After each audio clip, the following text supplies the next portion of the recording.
90 రోజుల కోర్సు పూర్తి చేస్తే చాలు 100% ప్లేస్మెంట్ సపోర్ట్ తో సాఫ్ట్వేర్ జాబ్ మీ సొంతం. వెంటనే కోడ్ జ్ఞాన్ డెస్టినేషన్ ని సంప్రదించండి.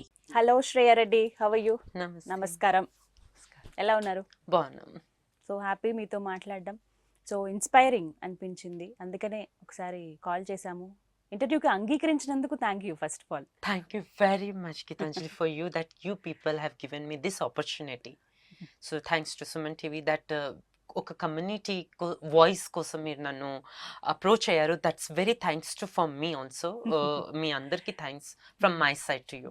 కానీ మాకు ఎక్కడ నచ్చిందంటే ట్రాన్స్ మెడికల్ క్లినికల్ మేనేజర్, అది కూడా ఇండియాలోనే ఫస్ట్ మీరు. అసలు ఇప్పటివరకు ఎవరు అలా క్లినికల్ మేనేజర్గా ఆ పోస్ట్ని ఎవరు నిర్వహించలేదు. అది మీరు చేయడం అనేది ఇంకా స్పెషల్. చాలామందికి చక్కగా అవగాహన కల్పిస్తూ ఉన్నారు. ఆ కౌన్సిలింగ్ అనేది చాలా ఇంపార్టెంట్. ట్రాన్స్ ఎవరైతే ఉంటారో వాళ్ళందరికీ ఆ బెస్ట్ పార్ట్ అది మీ లైఫ్లో అనుకుంటాను నేను. సో ఒకసారి మీ లైఫ్ జర్నీ మాట్లాడుకుందాము. ఎలా స్టార్ట్ అయ్యారు? మీది ఏ ఊరు? పుట్టి పెరిగింది ఎక్కడ? నేను పుట్టి పెరిగింది ముంబైనే, బట్ మా హోమ్ టౌన్ వచ్చి మమ్మీ వాళ్ళ ఊరు అంతా వచ్చి రాయలసీమ కర్నూలు డిస్ట్రిక్ట్ ఆదోని. సో ఆదోని నాది. నాకు ఫ్యామిలీలో నేను, మా మమ్మీ, ఇంకా మా అన్న, మేము ముగ్గురే. తర్వాత అన్నకి మ్యారేజ్ అయినాక అన్నకి ముగ్గురు సన్ అన్నకి. So now they are studying. One is doing MBBS now. ఇంత పెద్దగా ఉన్నారు వాళ్ళు. ఓకే.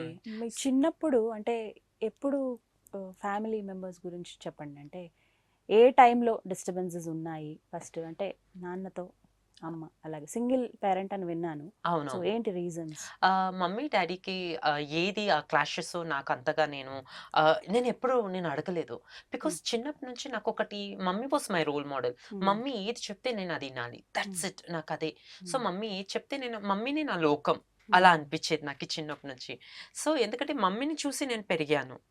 సో అలా అందుకోసం నాకు ఎప్పుడు అనిపించలేదు డాడీ కావాలి లైఫ్లో అని. మీరు చూసారా మీ నాన్నగారిని? ఎస్, చూశాను, చూశాను, మాట్లాడాను. బట్ అంతగా క్లోజ్ లేదు నేను డాడీతో. ఎందుకంటే మమ్మీకి ఇష్టం లేనిది నేను ఎందుకు చేయాలి, అదొక్కటి నా మనసులో ఉండేది. మరి మిమ్మల్ని పోషించాలంటే అమ్మ ఏదో ఒక పని చేయాలి. ఇద్దరు పిల్లలు. అమ్మ ఏం చేసేవాళ్ళు? అమ్మ నిజంగా నేను సీరియస్ చెప్తాను, అమ్మ థర్డ్ చదువుకునింది. ఓకే. అండ్ షీ వాజ్, తనకు ఐ కెన్ సే దట్ కి still she is telling me, ఇది నేను ఎలా ఈ జీవితం నాకు ఉందో, నాకు అంత దేవుడే నాకు ఇది ఒక టాలెంట్ అంటారు చూడండి, హిడెన్ టాలెంట్ ఉంటుంది. అలా మమ్మీకి బిజినెస్ టాలెంట్ ఉంది, హిడెన్ టాలెంట్. మమ్మీ ఎవరితోనో మాట్లాడితే కొంచెం అట్రాక్ట్ చేస్తుంది. చెప్తారు కదా మనం అట్రాక్షన్ చేయాలని, మమ్మీ అట్రాక్ట్ చేస్తుంది ఎలాగైనా బిజినెస్లో. సో అలాగా నేను ఒక మాట చెప్తాను. నేను ముంబైలో ఉన్నప్పుడు, మేము అప్పుడు ముంబైలో ఉన్నప్పుడు కూడా మమ్మీ దాదర్లో కాయగూరల మార్కెట్ ఉండేది. అది బ్రిడ్జ్ ఒకటి ఉంది. ఇప్పుడు కూడా మీరు దాదర్కి వెళ్తే అక్కడ వెజిటేబుల్ మార్కెట్ ఉంది దాదర్లో. సో ఆ దాదర్లో ఏమైతే అన్ని వెజిటేబుల్స్ అన్ని కింద పడి ఉంటది. ఓకే.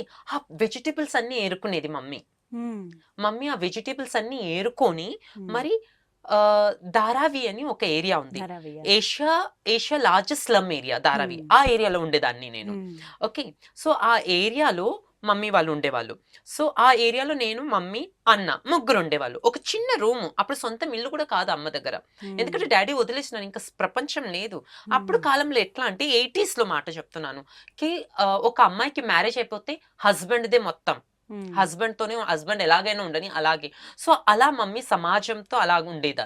సో అందుకోసం ఇంకా ఏదో డాడీ వదిలేసి వెళ్ళిపోయినాడు, డైవోర్స్ అంతా ఎలా అయిపోయిందో, డాడీ రావటం లేదు ఇంటికి, ఏం లేదు. సో మమ్మల్ని అలా ఆ కాయగూరలు అమ్మేది. అది కింద పడిన కాయగూరలన్నీ తను గంపలు వేసుకొని తను మార్కెట్ ధారావికి వచ్చి తీసుకొని వచ్చి ఆ కాయగూరలు అమ్మేది అమ్మ.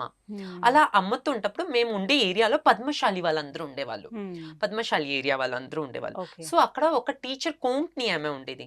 ఆమె నేర్పించేది టైలరింగ్స్ అవి ఇవి అన్ని నేర్పించేది. సో మమ్మీ దాంట్లో కూడా ఇన్వాల్వ్ అయ్యేది. మమ్మీ ఎప్పుడు చూసేది ఎక్కడ నా పిల్లలకి ఏం చేయాలి. మమ్మీ నాకు ఎప్పుడు అంటుంది, సీరియస్లీ టచ్ ఇప్పుడు వరకు మమ్మీ నాకు ఏది అడిగినా నాకు ఇచ్చేస్తుంది. కానీ మా అన్న ఫేస్ అయ్యాడు, ఎందుకంటే మా అన్నకి నాకు 10 years గ్యాప్ ఉంది. సో అన్నకి ఏవైనా అడిగితే మమ్మీ తొందరగా ఇయ్యదు. సీరియస్లీ ఇప్పుడు కూడా ఇయ్యదు అమ్మ. అన్నకి ఇప్పుడు కూడా నాకే ప్రయారిటీ ఇస్తుంది, ఫస్ట్ ప్రయారిటీ. లేదు శ్రేయాకే ఫస్ట్ ప్రయారిటీ, తర్వాత నువ్వు. సో అన్న ఎప్పుడు అలా కూడా జెలస్ ఫీల్ కదా, అన్న కూడా నన్ను అంతగా ప్రేమించాడు. సో అందుకోసము మమ్మీ టైలరింగ్ చేసి చిట్ ఫండ్ అంటారు కదా, చిట్ ఫండ్ బిజినెస్ చేసుకుంటా. ధారావి స్లమ్ ఏరియాలో అందరు స్లమ్ ఏరియాని అందరు మమ్మీని బిలీవ్ కూడా చేస్తారు, అందరు పైసలు జమ చేస్తారు మమ్మీ దగ్గర, అంతా చేసి చిట్ ఫండ్ చేసి ఇలాగా బిజినెస్ చేసేది మమ్మీ. కాయగూరలు అమ్ముకుంటా, కాయగూరలు అమ్ముకుంటా. మరి అప్పుడు కాలంలో కూడా మమ్మీ ఏం చేసేది, ఇల్లు కొనేది. ఇల్లు కొంటుండే, ఇంత స్టేబుల్ అయిపోయింది అమ్మ.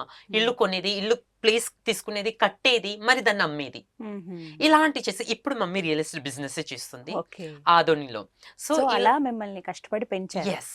సో మళ్ళీ ఇక్కడికి వచ్చేసారు. మీరు చదువుకు స్కూలింగ్ అంతా ఎక్కడ స్టార్ట్ అయింది? నాది 10th, నాది స్కూలింగ్ వచ్చి ఒక గడబడి లైఫ్ ఉండేది. స్కూలింగ్ ఏమంటే ఆంధ్ర ఎడ్యుకేషన్ సొసైటీ అని స్కూల్ ముంబైలో ఉండేది. సో అక్కడ కూడా చదువుకున్నాను. మరి కొన్ని క్లాషెస్ నా బిహేవియర్ సరిగ్గా లేక, నేను సరిగా పని చదువుకోకుండా, ఎందుకంటే స్కూల్లో చెప్పారు ఎప్పుడు ఈమె ఆడపిల్లలాగా ఉంటుంది, ఎప్పుడు ఇలా మాట్లాడితే మమ్మీకి కొంచెం టెన్షన్ వచ్చింది. అందుకోసం నన్ను హోమ్ టౌన్ తీసుకొని వచ్చేసింది అప్పటికి మమ్మీ. స్కూల్లో వాళ్ళు చెప్పారా? స్కూల్లో వాళ్ళు సరిగా, తెలియలేదా? నాకు ఎగ్జామ్స్ లో అన్ని 0 వచ్చేది. ఇంగ్లీష్ లో 0, మరాఠీలో 0, హిందీలో 0, మ్యాథ్స్ లో 0, అన్ని సబ్జెక్టులు 1, 2, 3 ఇలా వచ్చేది. సో మమ్మీ అనుకునేది ఈమె అన్ఎడ్యుకేటెడ్ అయిపోతుంది ఇలా అని చెప్పి మమ్మీ ఊరికి తీసుకొని వచ్చి, మా ఊర్లో మిలిటెన్ స్కూల్ ఉంది, అక్కడ జాయిన్ చేయించింది. 7th to 10th అక్కడ చదివాను.